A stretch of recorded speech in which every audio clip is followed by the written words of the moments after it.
परब्रह्म श्री स्वामीनारायण ने सन 1781 में उत्तर भारत के छपिया गांव में मनुष्य जन्म धारण किया।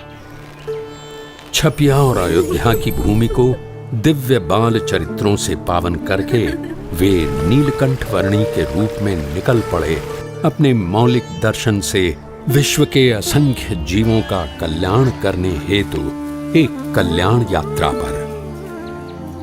अयोध्या से नैमिषारण्य, हरिद्वार, श्रीपुर, केदारनाथ, बद्रीनाथ, बद्रीवन आदि से होते हुए वे तिब्बत में मानसरोवर पधारे।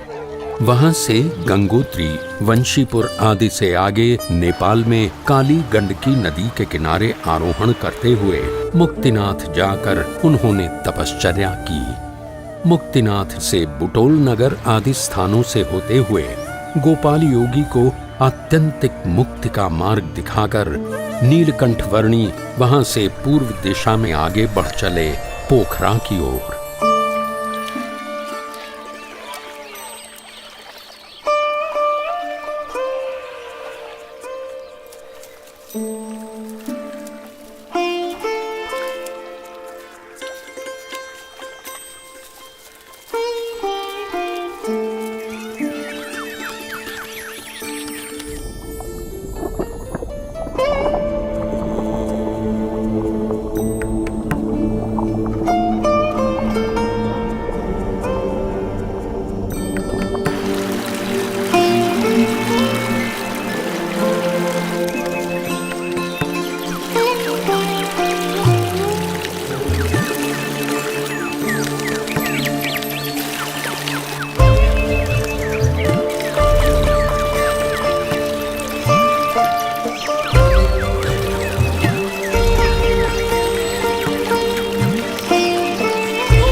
नेपाल प्रदेश की वादियों और पहाड़ियों को पार करते हुए नीलकंठ वर्णी आ पहुंचे पोखरा सरोवर पर। नरतनु है नैया केवट हरि नाम, संतन संग प्रभु भजो मिले परम धाम। नरतनु है नैया केवट हरि नाम, संतन संग प्रभु भजो मिले परम धाम। पोखरा की सेती गंगा नदी में स्नान कर उसे पावन करके नीलकंठ वर्णी आगे बढ़ चले। मध्य में सूर्य रहता है और उस सूर्य के चारों ओर अलग अलग ग्रह परिभ्रमण करते रहते हैं। कई नगरों, पहाड़ों और वनों को पार करते हुए नीलकंठ वर्णी आ पहुंचे धार्मिक स्मारकों के लिए प्रख्यात नगर काठमांडू में।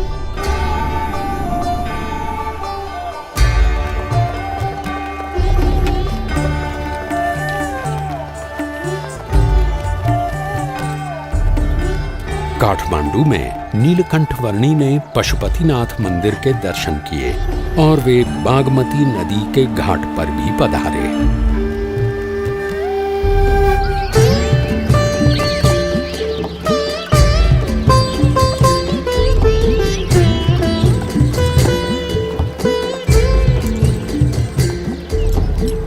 वैभवी नगरी काठमांडू के कई स्थानों पर होते हुए कुछ साधु संतों के समुदाय के साथ नीलकंठ वर्णी वहां के राजा के महल में आ पहुंचे।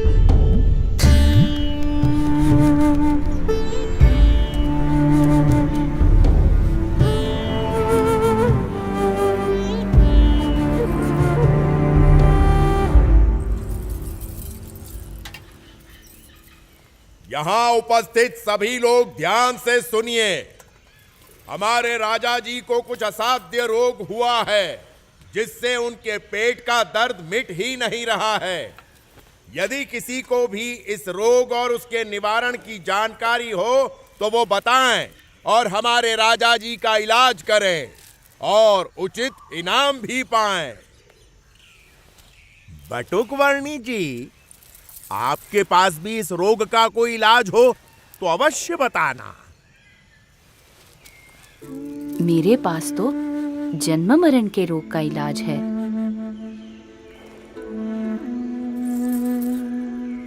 सोच समझकर बोलना बालक। मैं राजा हूं, रण बहादुर साहा। सन्यास में भगवान होते हैं। ये सोचकर मैं साधु संतों और सन्यासियों को मेरे रोग का इलाज करने के लिए बुलाता हूं। और मेरा इलाज करने की बात करके जो इलाज नहीं कर पाता, ऐसे हर एक हकीम, वैद्य, साधु, संत, सन्यासी सबको मैं जीवन भर के लिए बंदी बनाकर सजा देता हूं।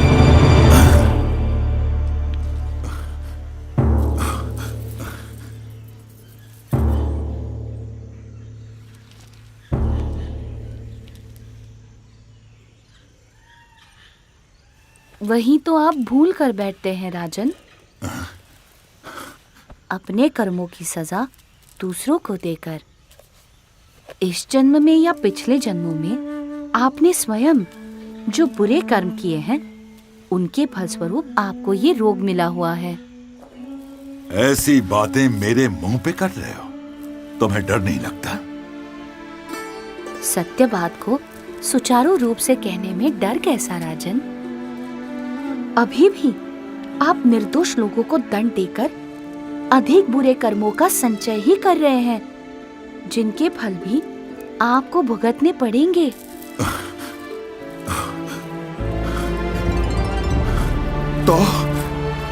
तो मैं क्या करूं? कैसे छुटकारा पाऊं इन सब से? कैसे छुटकारा पाऊं इन सब से?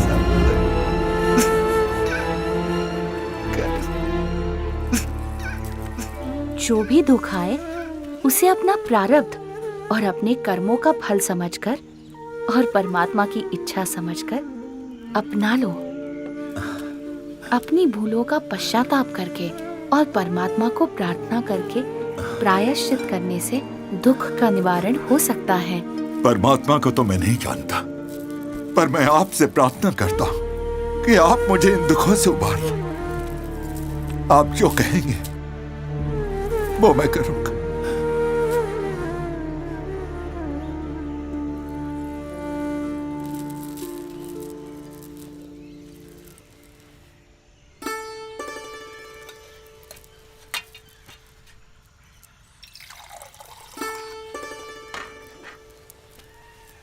ये पी लीजिए।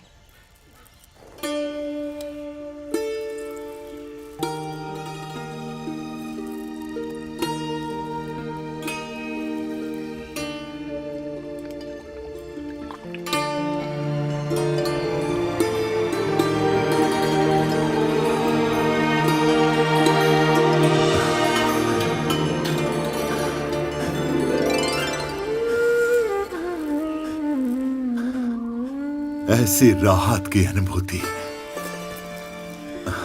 मुझे आज तक नहीं हुई प्रभु।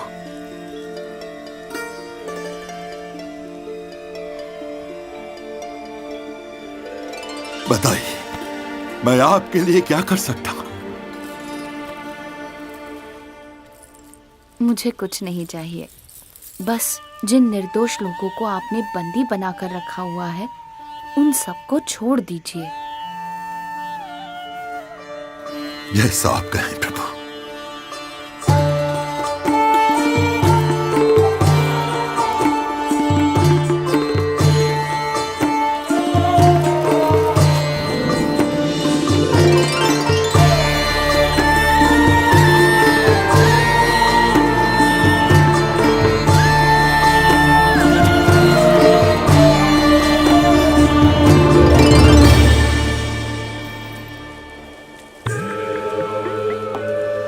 काठमांडू से आगे उत्तरी नेपाल प्रदेश में यात्रा करते हुए नीलकंठ वर्णी ने तिब्बत प्रदेश एवं चीन प्रदेश की ओर दृष्टि की और वहां से पूर्व दिशा में आगे बढ़ते हुए वे वराह तीर्थ आ पहुंचे। जीवन भर सदाचार पूर्वक सेवा के अच्छे कार्य करते रहना वह अच्छी बात है, परंतु वह आत्यंतिक मोक्ष के लिए पर्याप्त नहीं है। मोक्ष के लिए तो सच्चे ब्रह्म स्वरूप गुरु से सनातन मूल्यों का ज्ञान पाकर उसे अपनाना होगा। ॐ गंगे च यमुने चैव गोदावरी सरस्वती नर्मदे सिन्धु कावेरी जलेऽस्मिन् सन्निधिं कुरु।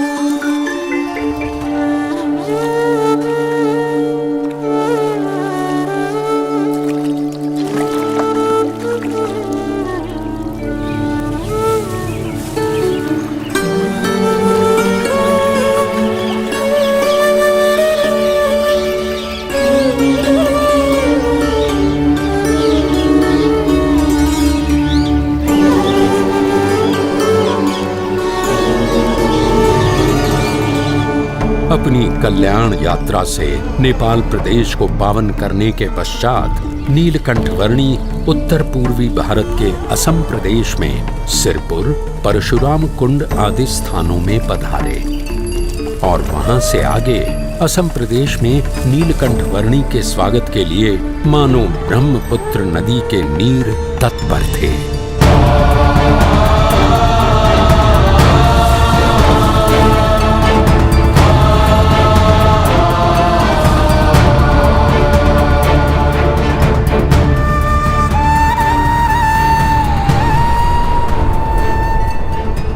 ब्रह्मपुत्र नदी को पार करके नीलकंठ वर्णी आ पहुंचे असम के कामाक्षी तीर्थ में। इस दुर्लभ मनुष्य जन्म का ध्येय है परम सत्य की प्राप्ति। व्यसन, वहम, मलिन मंत्र तंत्र आदि से किसी सत्य को प्राप्त कर लेने जैसा जो अनुभव होता है वो परम सत्य नहीं परंतु केवल भ्रम है। परम सत्य तो केवल एक ही है जो जन्म मरण के चक्कर से मुक्त करके आत्यंतिक मोक्ष प्राप्त करवाता है।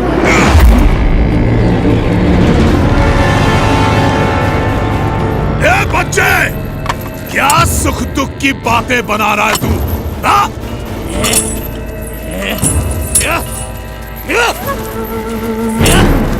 अरे यहाँ मेरे साम्राज्य में सबके लिए केवल एक ही वस्तु प्राप्त है और वो है सुख, सुख और सुख। समझा तू? सुख या सुख का भ्रम? सुख, केवल सुख, केवल सुख। एक सच्चे उपासक की तरह उपासना करके हर एक सुख को सिद्ध किया है मैंने और गले तक मदिरा का पान करके उन हर एक सुख के नशे में रहता हूं मैं। इसीलिए पी बैक कहलाता हूं मैं, पी बैक।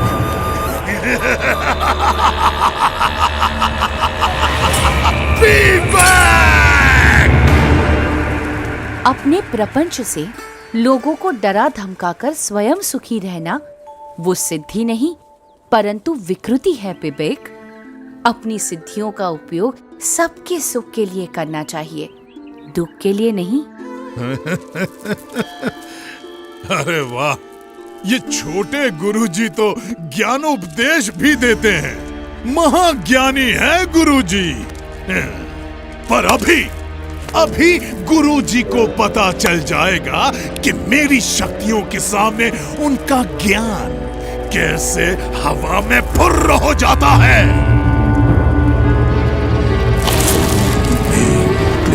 फट, ओम ह्रीं क्लीं फट, ओम ह्रीं क्लीं फट।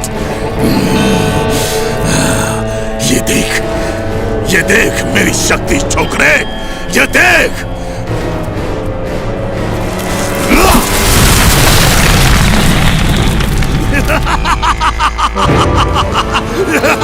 देखा?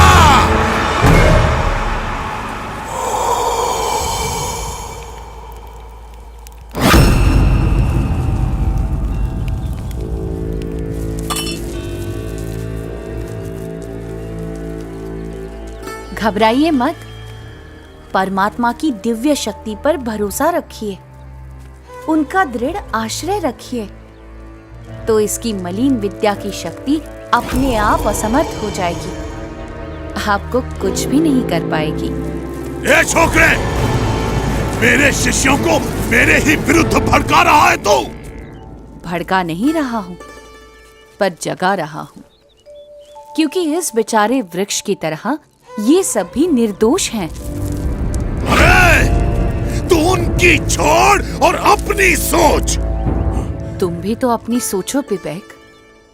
दूसरों के विनाश से स्वयं का विकास करने पर तुले हो तुम। ऐसे भोले भाले लोगों को मूर्ख बनाते हुए तुम इतने अंध हो गए हो कि स्वयं को भी मूर्ख बनता हुआ देख नहीं पा रहे हो। जरा सोचो पिबेक, तुम सब मोह माया का त्याग कर निकल पड़े थे, वो किस लिए? और अब कैसे स्वयं ही मोह माया में अंध हो चुके हो? कुछ तो अंतर्दृष्टि करो पिबेक।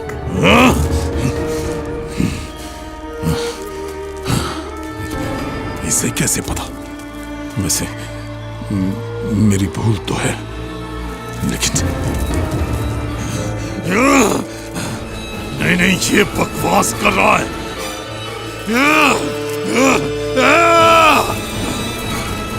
तू ऐसे नहीं समझेगा, अब तुझे मारना ही पड़ेगा।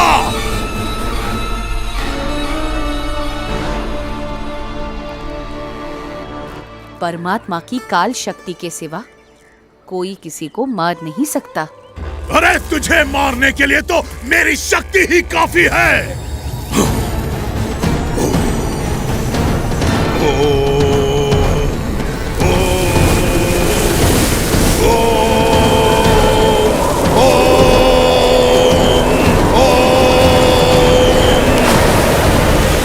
ये ले तेरी मृत्यु।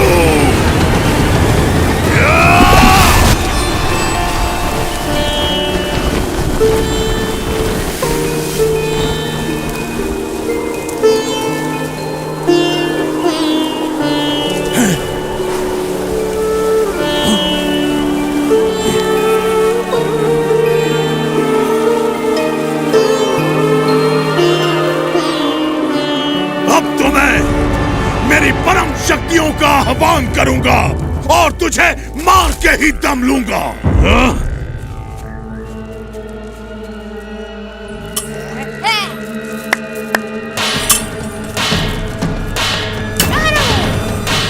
शक्तियों को बुलाओ, शक्तियों को मारो, शक्तियों को बुलाओ।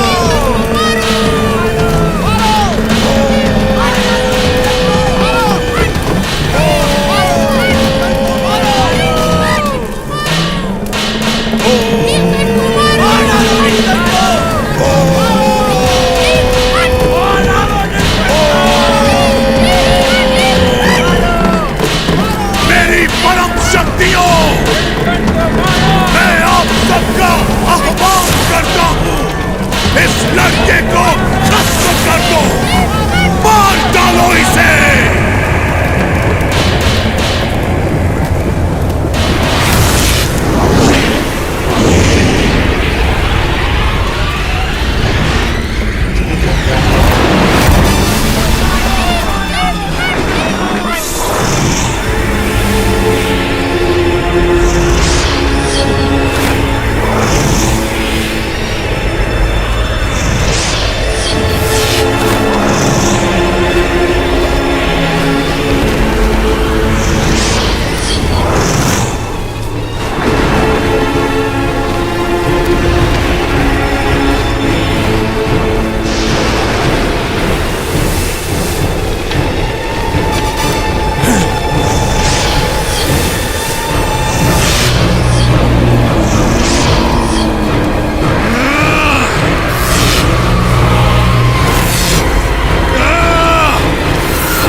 कैसे संभव है?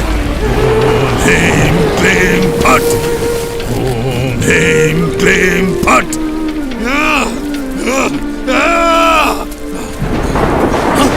ये कैसे संभव है?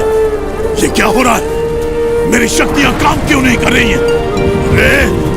अरे अरे अगर यहां से नहीं हो रहा है तो वहां से मारो। अपनी सारी शक्ति लगा दो पर इसे खत्म कर दो। हाँ? ये कैसे संभव है? मेरी शक्ति एक छोकरे के सामने हाथ जोड़कर बैठ गई है। नहीं, असंभव, असंभव। पता नहीं क्यों, पर आज तो तू बच गया। पर कल मैं मेरी सभी शक्तियों को जागृत करके आऊंगा और तेरा नाश करके ही दम लूंगा। तुझे नहीं छोड़ूंगा मैं। छोकरे, कल तक का इंतजार और तेरा सर्वनाश। तेरा सर्वनाश।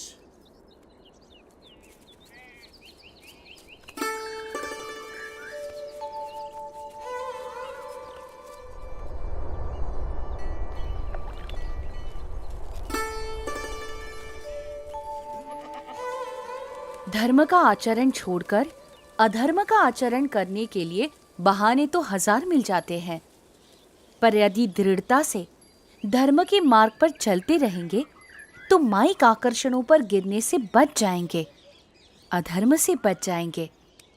वरना तो मार्ग भी गलत और ध्येय भी गलत, और साधना ही गलत होगी तो साध्य कैसे योग्य मिलेगा? नीलकंठ वर्णी, नीलकंठ वर्णी, नीलकंठ वर्णी,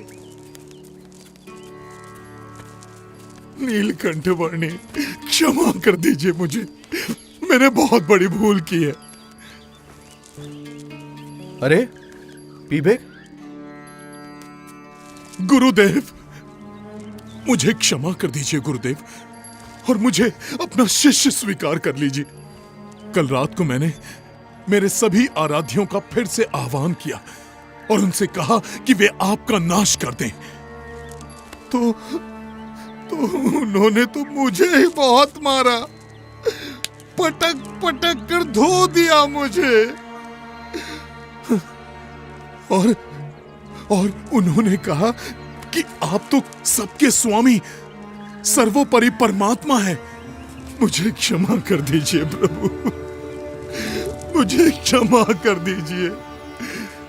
सच्चे गुरु के बिना कोई भी साधक इधर उधर भटक ही जाता है। मैं भी भटक गया था। कोई बात नहीं विवेक, मार्ग से भटक जाने का अर्थ हमेशा ध्येय से भटक जाना ही नहीं होता।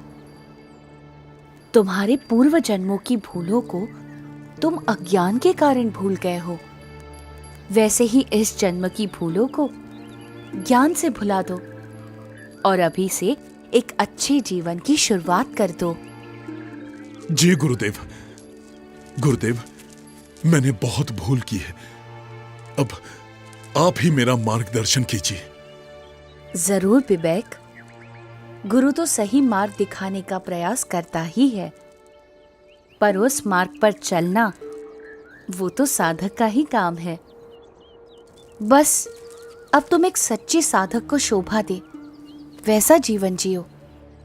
शुद्ध धर्म, शुद्ध आचरण, शुद्ध भक्ति भाव, यथार्थ ज्ञान आदि को अपनाकर परमात्मा की ओर कदम बढ़ाते चलो, तो वो भी तुम्हारी ओर आते चलेंगे।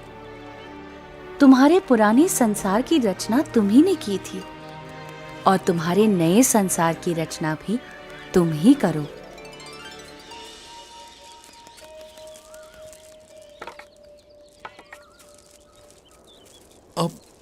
आप कहां चल दिए गुरुदेव? अब मुझे आपसे दूर नहीं होना है। जहां प्रेम है वहां दूरी कैसी? और भौतिक दूरी बढ़ने से हृदय की निकटता मिट थोड़ी ना जाएगी। विवेक, गुरु की आज्ञा में रहना वो उनके साथ रहने के समान ही है। जी गुरुदेव, अब मेरा शेष जीवन आपकी आज्ञा के अनुसार ही बीतेगा। तो मैं सदैव तुम्हारे साथ रहूंगा। प्रणाम गुरुदेव।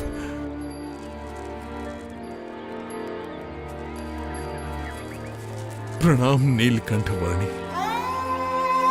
सच्चे गुरु की सच्ची संगति और उस संगति से आत्यंतिक मोक्ष की प्राप्ति, साक्षात परमात्मा की प्राप्ति, परम कल्याण के इस परम संदेश को फैलाने के लिए अपने अगले पड़ावों की ओर नीलकंठ वर्णी आगे बढ़ चले, असम के घने वनों से होते हुए।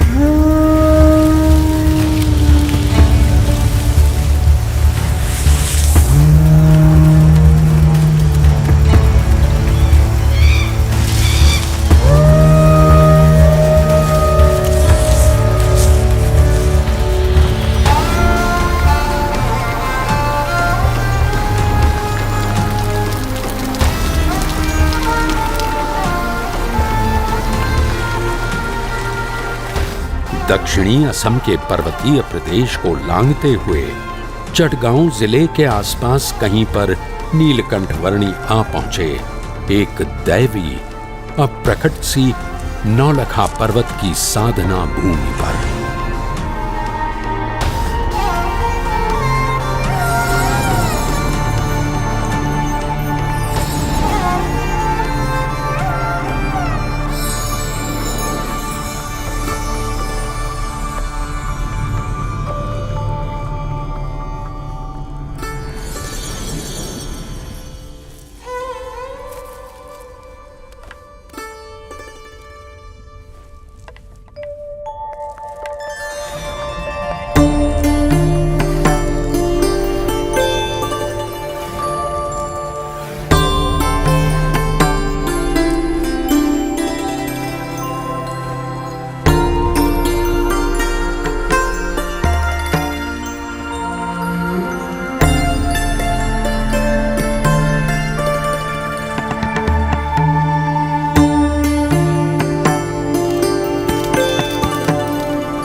इस दिव्य और अप्रकट पर्वत भूमि पर 9 लाख योगी युगों से योग साधना करके अनेक सिद्धियों को प्राप्त कर रहे हैं, जिससे अंततः वे आपकी महिमा को समझ सकें और मोक्ष प्राप्त कर सकें। सिद्धियों की प्राप्ति हेतु योग साधना करने से अनेक सिद्धियां प्राप्त हो सकती हैं, पर उन सिद्धियों के प्रति जो लगाव बना रहता है वह परमात्मा की भक्ति में से विचलित कर देता है, और आत्यंतिक मोक्ष तो यथार्थ दास भाव से परमात्मा की भक्ति करने से ही होता है।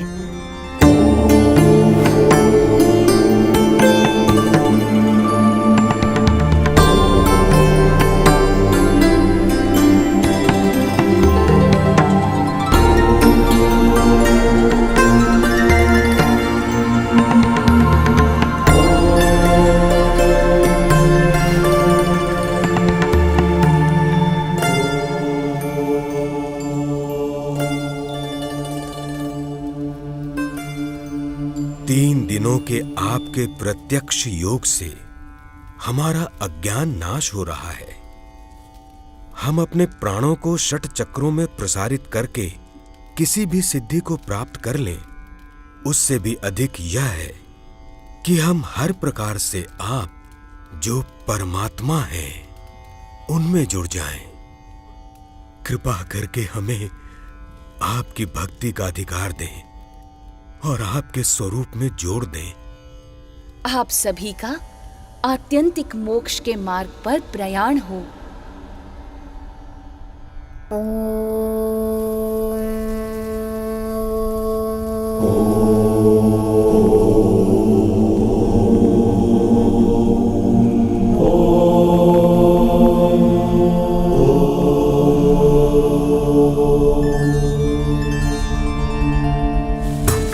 नौलखा पर्वत के 9 लाख योगियों को कल्याण प्रदान करके अपनी कल्याण यात्रा को नीलकंठ वर्णी ने बंगाल प्रदेश में आगे बढ़ाया और बंगाल में बालवा कुंड आ पहुंचे।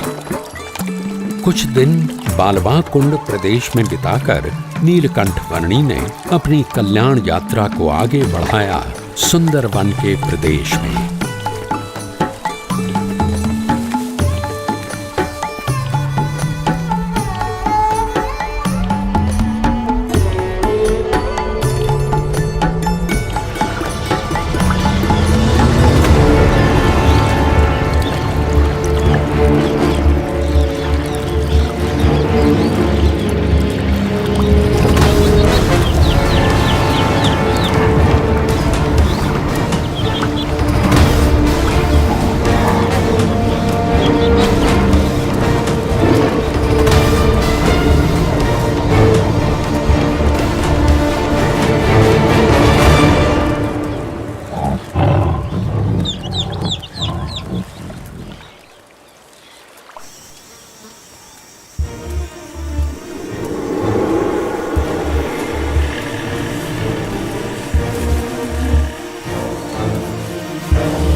बंग देश को पार कर नीलकंठ वर्णी गौड़ देश में श्री चैतन्य महाप्रभु की जन्मभूमि नवद्वीप में आ पहुंचे।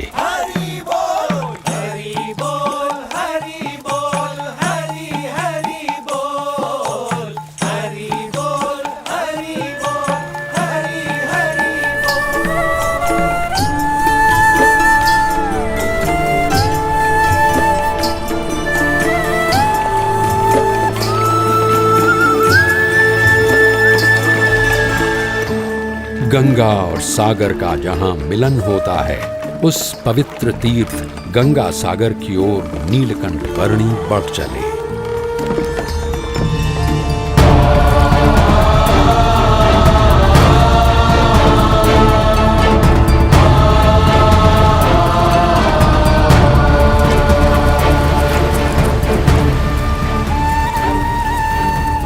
नीलकंठ वर्णी सागर द्वीप में स्थित सुंदरवन में कपिल मुनि के आश्रम में आए। यहाँ कपिल मुनि द्वारा रचित सांख्य शास्त्र का समन्वय सनातन वैदिक धर्म के एक मौलिक दर्शन के साथ करने का जैसे उन्होंने संकल्प लिया और वहां से पूर्वी भारत के उड़ीसा प्रदेश में आ पहुंचे।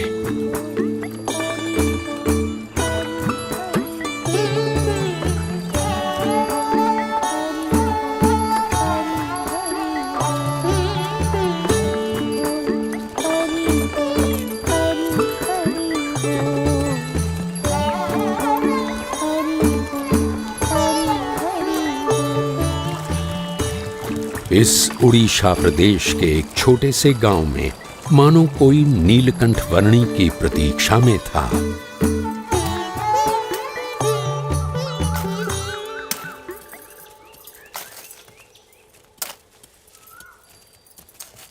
जयराम भैया, उन्होंने कहा कि संसार व्यवहार के सारे कर्तव्यों को निभाते हुए भी अपनी चित्त की वृत्ति भगवान में रखे रहोगे तो आपका गृहस्थाश्रम श्रेष्ठ होगा। यानी कि परिवार के सभी लोगों के साथ प्रेम भाव से रहो, अपनी हर कौटुंबिक और सामाजिक जिम्मेवारी को निष्ठापूर्वक निभाओ, परंतु उन सब की मोह माया में लिप्त ना रहते हुए केवल भगवान में ही आसक्ति रखो। ये सब बातें तुम्हें किसने सिखाई?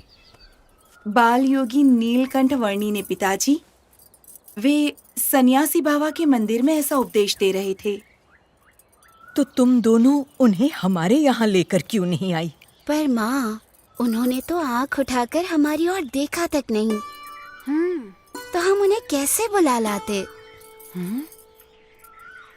क्या ऐसे पवित्र बाल ब्रह्मचारी हैं वो? चल जयराम, उन्हें हमारे घर पर ले आते हैं। चल चल।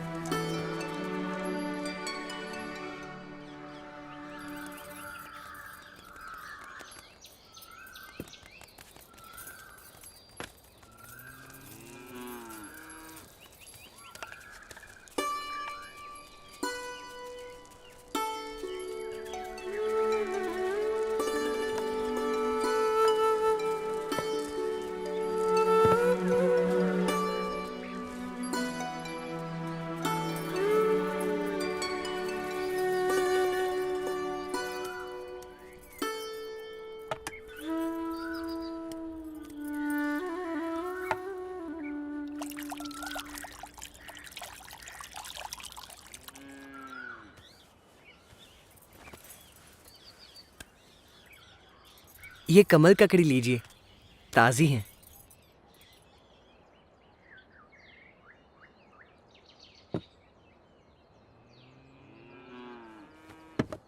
ये जयराम और मैं कृष्ण तंबोली, हम दोनों रोज ताजी कमल ककड़ी लाते हैं।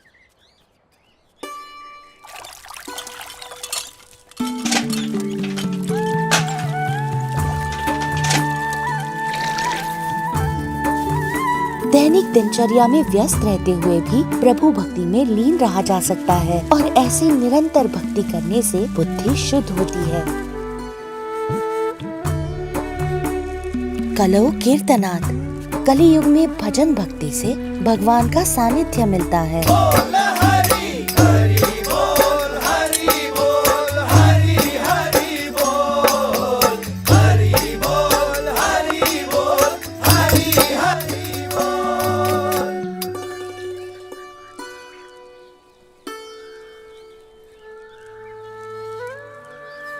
रोज इतनी ताजी कमल ककड़ी कहाँ से लाते हो? क्या मुझे भी उस जगह ले चलोगे? हाँ, आज शाम को ही चलेंगे। आपको हमारे साथ बड़ा मजा आएगा।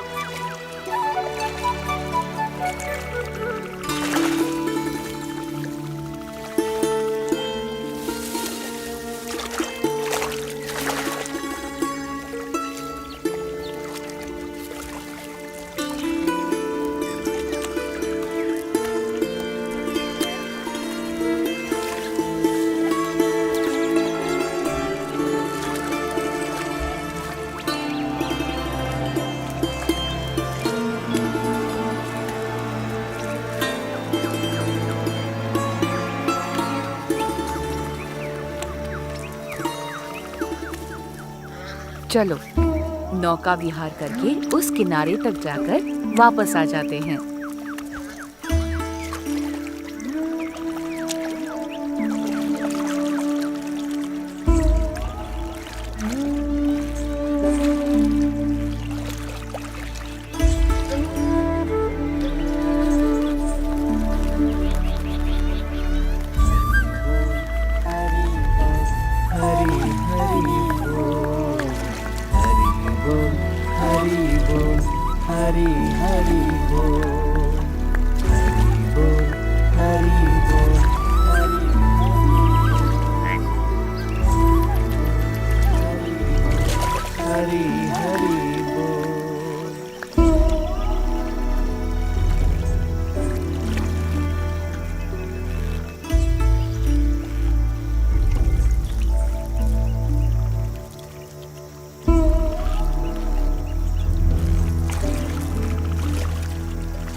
इस समय इस डरावने वन में जाना उचित नहीं होगा। हाँ, बहुत डरावनी जगह है। डरो मत, मैं तुम्हारे साथ हूँ। चलो। ठीक है।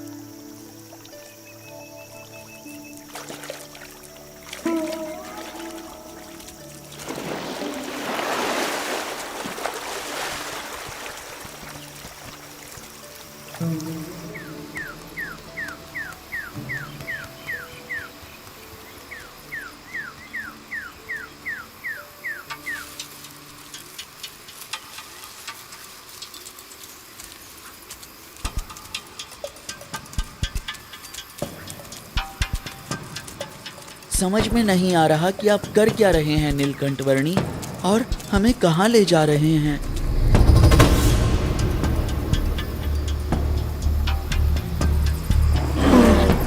ये तो भालू की आवाज है। हे भगवान। डरो मत, मैं हूं ना, चलते रहो। नीलकंठ, नीलकंठ वर्णी, ये भालू हमें मार डालेगा।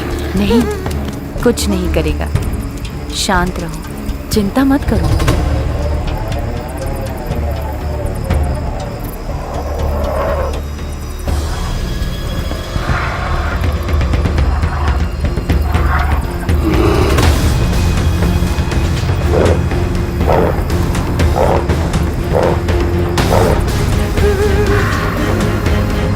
ये तो हमारे नजदीक आ रहा है। हे भगवान, ये भालू हमें मार डालेगा।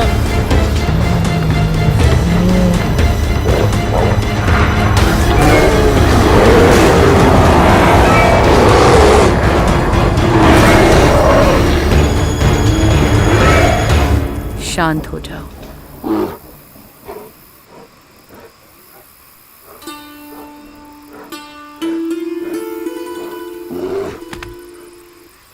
हाँ? ये कैसे हो सकता है? हाँ?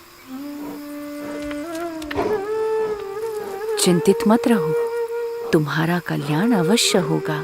हाँ? हाँ? अब जाओ।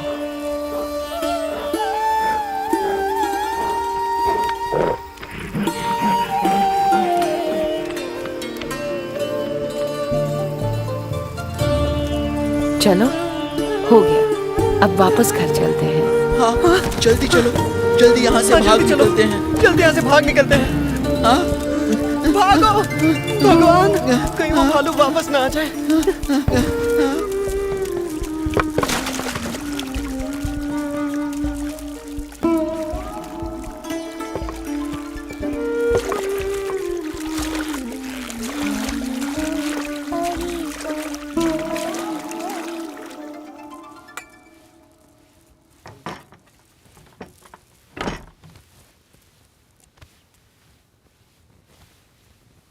अच्छा, तो आपको पता था कि वो भालू वहां था?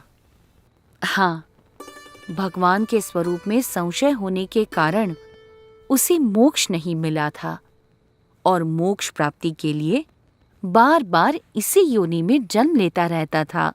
तो अब भालू का देह त्याग कर उसे मनुष्य जन्म मिलेगा। उसे मेरा योग होगा और उसका आत्यंतिक मोक्ष होगा। अच्छा, तो आप उस भालू का कल्याण करने के लिए यहाँ आए थे? हाँ, सबके कल्याण के लिए ही तो मेरी यात्रा है। तो फिर हमारा भी कल्याण जरूर करना प्रभु, करोगे ना? हाँ, आपकी मति शुभ है तो कल्याण होगा। मुझे तो पहले से लग रहा था कि आप कोई दिव्य प्रतिभा हैं। प्रणाम। कृपया जयराम को स्वीकार कर आपके साथ रख लीजिए, आपका दास बनाकर। जयराम दास।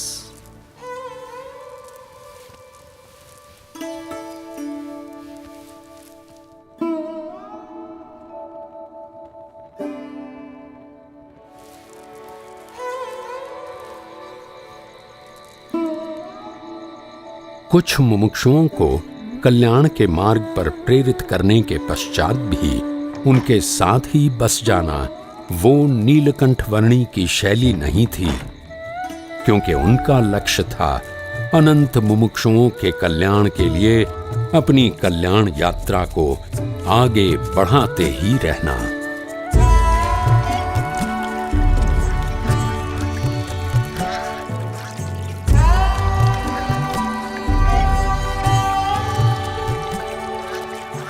उड़ीसा प्रदेश में नीलकंठ वर्णी अपनी कल्याण यात्रा को आगे बढ़ाते रहे।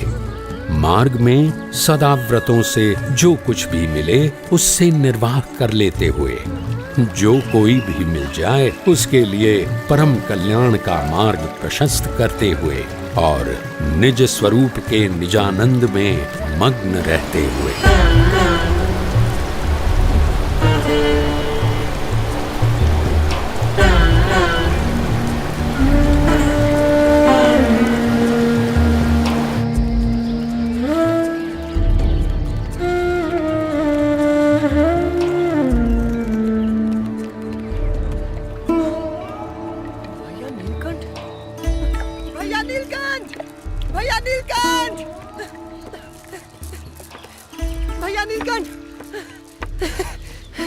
भैया नीलकंठ, 20 दिनों से आपको ढूंढ रहा हूं मैं। आपके चले जाने से मेरा परिवार बहुत दुखी है। मुझे उनके साथ रहना है और आपके बिना नहीं रहना है। तो घर चलो, आप चलो। उन सबके प्रेम का मैं आदर करता हूँ, परंतु मेरी यात्रा तो अविरत आगे बढ़ती ही रहेगी जयराम दास। क्यों ना तुम भी मेरी यात्रा में जुड़ जाओ।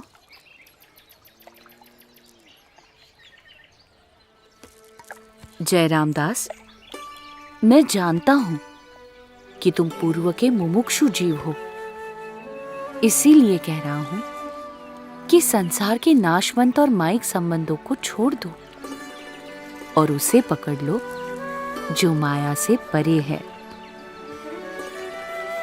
हाँ। मेरे साथ चलो, चलो जगन्नाथपुरी चलते हैं। जी, आप सही कह रहे हैं, चलो।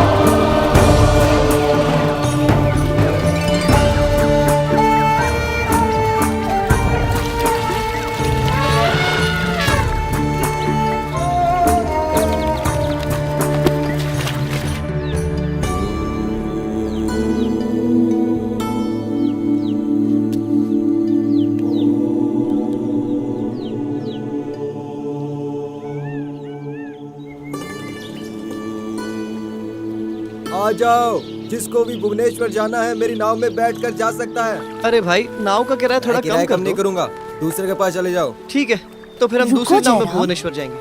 अरे केवट, भुवनेश्वर जाना हो केवट, मेरी नाव में आ सकता है। सुनो भैया, अरे भाई, सामान वो नाव वाला तो बहुत पैसे मांग रहा है। भुवनेश्वर तक जाने के लिए इतना सारा पैसा कौन देगा? अरे भाई केवट, नाव का किराया थोड़ा कम कर दो। इधर तुम्हारी नाव में बैठेंगे और थोड़ी ही देर में उधर भुवनेश्वर की ओर उतर जाएंगे। ले जाता हूँ। उसके लिए इतना ज्यादा दाम ठीक नहीं है। अरे नहीं नहीं भैया, इतना लोभ करोगे और सौदेबाजी करते रहोगे तो इसी किनारे पर रात बितानी पड़ेगी। चलो चलो, मैं तो नाव लेकर जा रहा हूँ। मैं तो एक पैसा भी कम नहीं करूँगा। आना है तो आओ, नहीं तो कोई बात नहीं। हाँ, नीलकंठ वर्णी मेरा इंतजार करते करते आखिर चले गए। हाँ, इतना लोभ नहीं करता तो भी नीलकंठ वर्णी के साथ नाव में होता।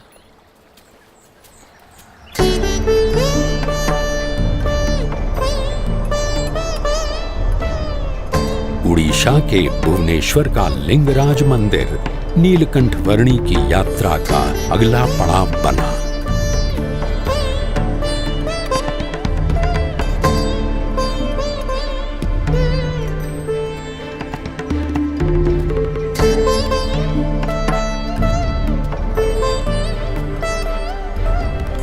भुवनेश्वर से दक्षिण में नीलकंठ वर्णी साक्षी गोपाल तीर्थ में पधारे।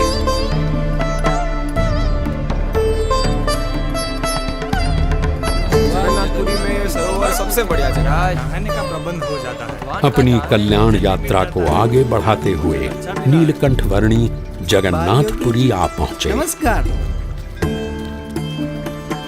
इंद्रद्युम्न सरोवर यहाँ पर है, आइए सामने स्नान कर लीजिए। प्रणाम। जगन्नाथपुरी में लगभग 10 महीनों के निवास की अवधि में नीलकंठ वर्णी 2 स्थानों पर कई बार जाते रहे। एक इंद्रद्युम्न सरोवर और दूसरा भगवान श्री जगन्नाथ जी का भव्य मंदिर।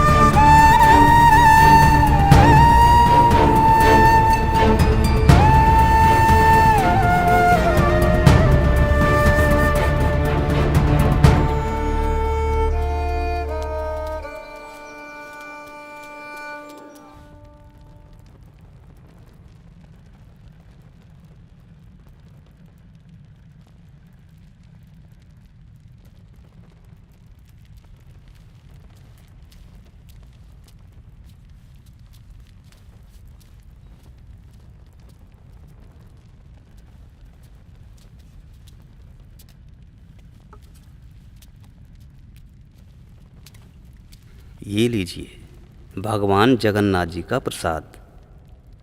मैं आपको हर रोज ये प्रसाद दूंगा।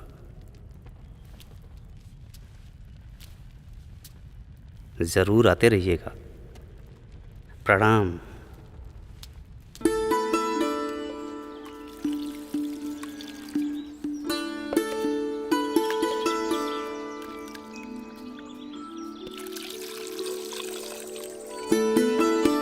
अरे भाई हटो हटो जरा। अरे नीलकंठ वर्णी, मुझे विश्वास था कि आप यहाँ जगन्नाथपुरी में मिल जाएंगे। उधर 2 पैसों के लोभ में मैं आपको खो बैठा। अब मैं आपसे नहीं बिछड़ूंगा।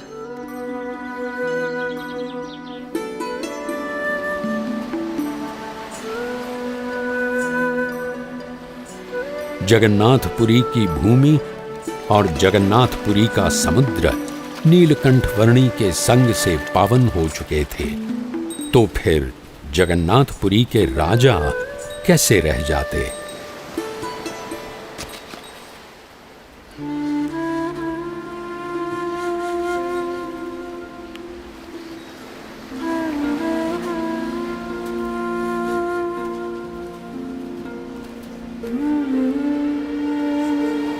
प्रणाम। प्रणाम।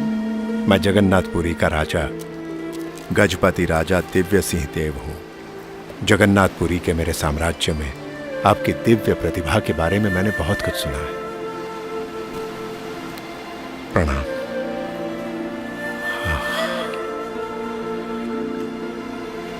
दिव्य, अति दिव्य। आप तो दिव्याति दिव्य हैं। आप तो सच्चित आनंद स्वरूप हैं। प्रभु, मेरी प्रार्थना है कि इस वर्ष के रथ यात्रा उत्सव में आपकी विशेष उपस्थिति हो जी, जिससे समग्र जगन्नाथपुरी के वासियों को आपके दर्शन का सौभाग्य मिले जी। और रथ यात्रा उत्सव के पश्चात भी आप यहां जगन्नाथपुरी में ही बसे रहें। धन्यवाद प्रभु, धन्यवाद।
सदा संतुष्ट मनसः सर्वाः सुखमया दिशः।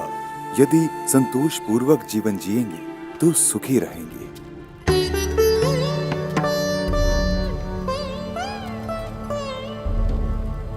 राजधर्म तो आपका लौकिक कर्तव्य है, पर आपके आत्म कल्याण के लिए आपको सनातन धर्म के मूल्यों को अपनाना पड़ेगा।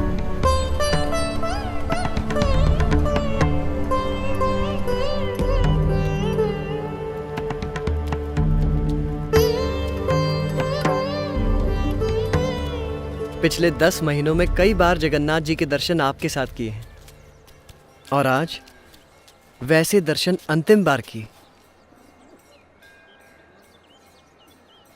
10 महीनों में कभी आपका बहुमान हुआ तो कभी अतिशय अपमान हुआ, कभी आपको अच्छे व्यंजनों का भोजन मिला और कभी तो आप कई महीनों तक केवल वायु भक्षण कर रहे हैं।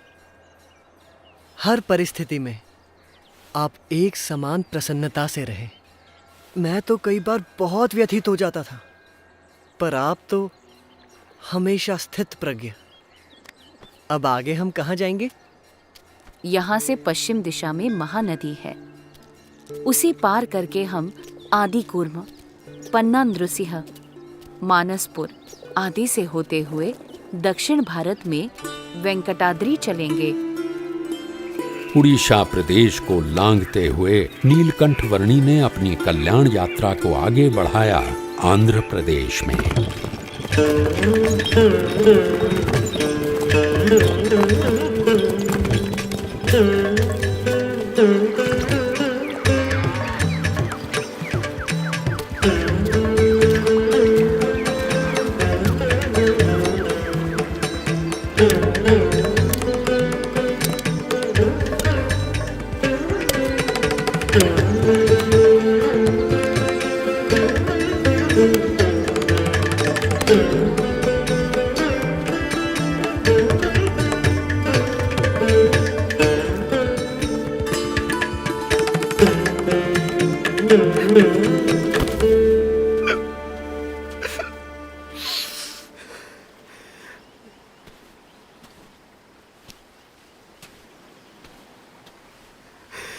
मेरे माँ बाप की स्थिति अभी कैसी होगी? मेरा मन हमेशा उनकी चिंता में लगा रहता है। चलो चलो हम घर वापस चलते हैं।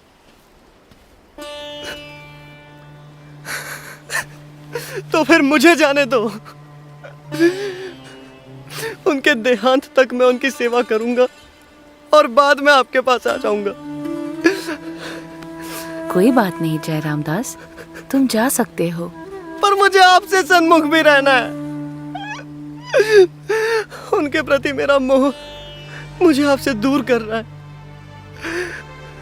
मैं असफल हो रहा हूं।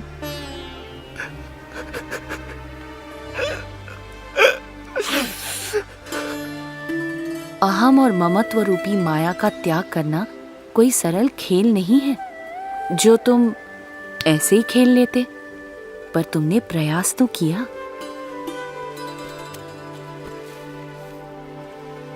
जी भैया। और हाँ, जब से तुम्हारे पिताजी ने तुम्हें मुझको सौंपा है, तब से तुम मेरे कहलाए हो। जी नीलकंठ। और जिसे एक बार मेरा संबंध हो जाता है और जो मेरा कहलाता है, उसे मैं छोड़ता नहीं हूं और उसमें मैं तिल भर जितनी कसर भी रहने देता नहीं हूं। तो चिंता मत करो। भविष्य में जब तुम्हें वैराग्य की वृत्ति जाग उठे, तब पश्चिम दिशा में गुजरात क्षेत्र में आकर मुझसे मिलना।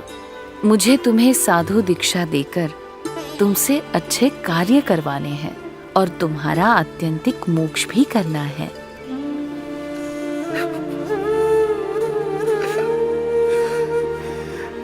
प्रणाम। प्रणाम।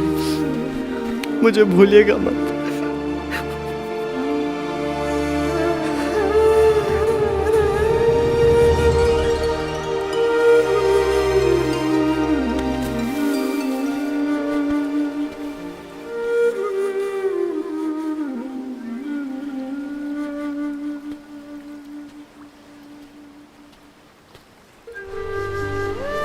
हताश हो या आशावान, निर्बल हो या बलवान, नास्तिक हो या श्रद्धावान, सभी का सर्वोत्तम कल्याण वही तो नीलकंठ वर्णी का ध्येय था। अपने मनुष्य अवतरण के इस ध्येय को सिद्ध करने के लिए ही तो नीलकंठ वर्णी ने सन 1792 में अयोध्या से अपनी कल्याण यात्रा प्रारंभ की और कई स्थानों से होते हुए सन 1795 में वे नेपाल प्रदेश के पोखरा तक आए। पोखरा से आगे उन्होंने नेपाल के काठमांडू, असम प्रदेश के कामाक्षी तीर्थ, बंगाल प्रदेश के गंगा सागर, उड़ीसा प्रदेश के भुवनेश्वर और साक्षी गोपाल आदि स्थानों से होते हुए जगन्नाथपुरी तक की यात्रा की और जगन्नाथपुरी से दक्षिण में आंध्र प्रदेश में यात्रा करते हुए अब नीलकंठ वर्णी बढ़ चले दक्षिण भारत के सुप्रसिद्ध तीर्थ तिरुपति की ओर।